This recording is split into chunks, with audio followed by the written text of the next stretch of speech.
Before we move on from talking about object-oriented programming, I'd really like to just take a few minutes to talk about the SPL, or Standard PHP Library.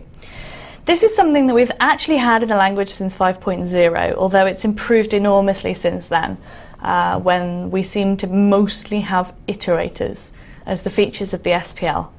The SPL originally came about because we needed to build some functionality to facilitate the cool new things that came in 5.0. PDO, which I'm going to talk about later, simple XML, lots of really elegant functionality. Lots of that is packaged up for you in the SPL. You can use it yourself. In particular, I have the array object class, which is an object which behaves like an array, allows you to use those square bracket notations. And that's ready-made. You can just extend it, use it in your own applications. We have lots of standard iterator classes that dictate how you can iterate over all kinds of different things in PHP. SPL comes with some awesome interfaces. Now, you already saw countable, so you could dictate how an object would behave when it was passed into the count function in PHP. But we also have the array access interface. I have an example of that, and the iterator, which also have an example of in a moment. We got cool data storage already built in for us. Different types of exceptions. I've just talked about exceptions. SPL gives us some ready-made overridden exceptions. So some standard classes that we can throw and catch ourselves in our applications. And we also have the SPL autoload register function that we saw way earlier on in the object-oriented section, where I was talking about organizing your code and doing the auto-loading. So some really nice features here.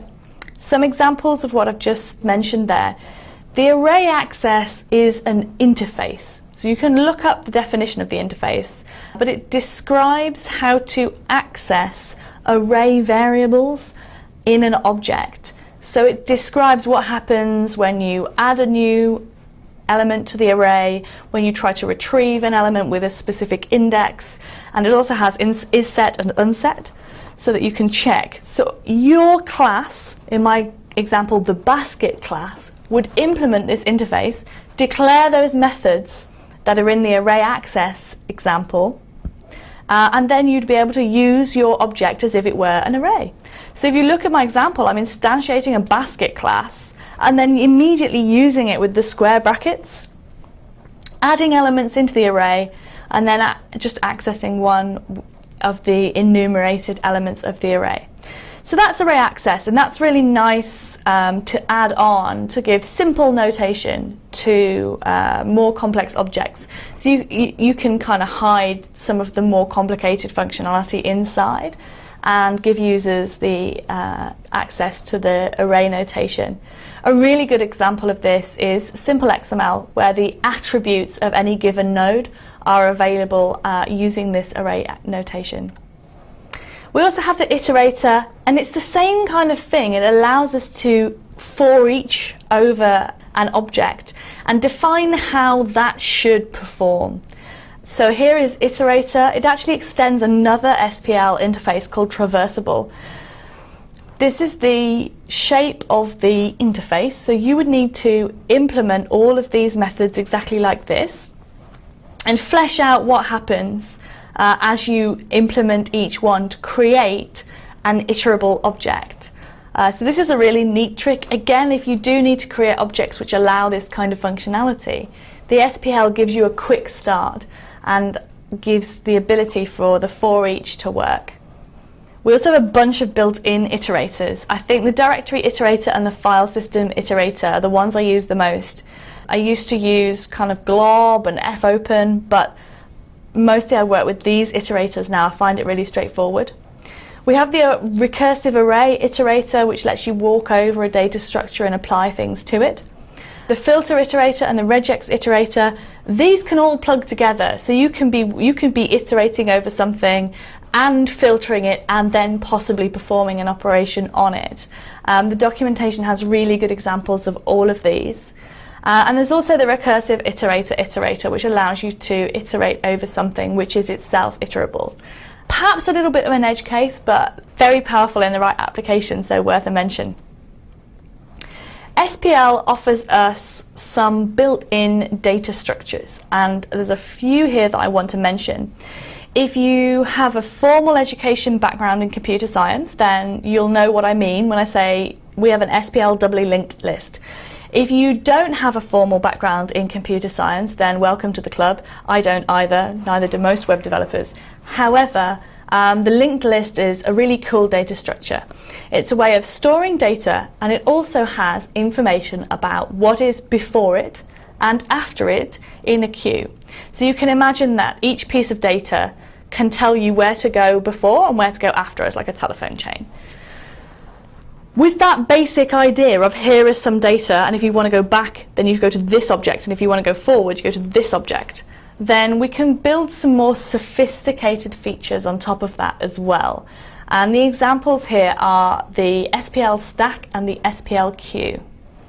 These are examples of classes that are built into the language and allow you to implement a stack and a queue. Stack, whatever went in last comes off first, and a queue, whoever's been waiting the longest goes out next. Those both rely doubly linked list under the hood. They're ready built in. With SPL heap, and there's some child classes of that which allow different heap functionalities. We also have SPL fixed array, which is basically a userland interface into a C array. So if in your PHP application you are working with arrays which are, you know how big they are before you start, you won't need to add any more elements to them, then you can use SPL fixed array, particularly if they're large and you're doing a lot of iterations. This performs much, much better. You get all the benefits of being able to define a fixed C array and work with that rather than having lots of the checking that PHP does, which makes arrays so nice to use. But you can get this speed up if you meet those criteria. Finally, a mention to those pre-made exception classes. So right in the previous segment, I talked about exceptions and how to extend them. Usually when you extend an exception, you end up with a class that is like class, some kind of exception, extends exception. There's nothing else in the class.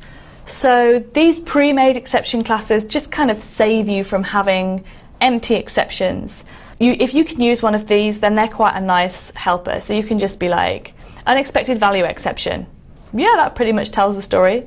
Bad method call exception. It gives you a message about what's wrong. And then because they extend exception, you can use the error message and code as you usually would when working with exceptions. So that was a bit of a whistle-stop tour of some of the available functionality from SPL. But I think it's an extension which just isn't well used. So really recommend that you try out some of this stuff, and that you also do a bit more reading, maybe just check out the documentation and click on something that looks useful.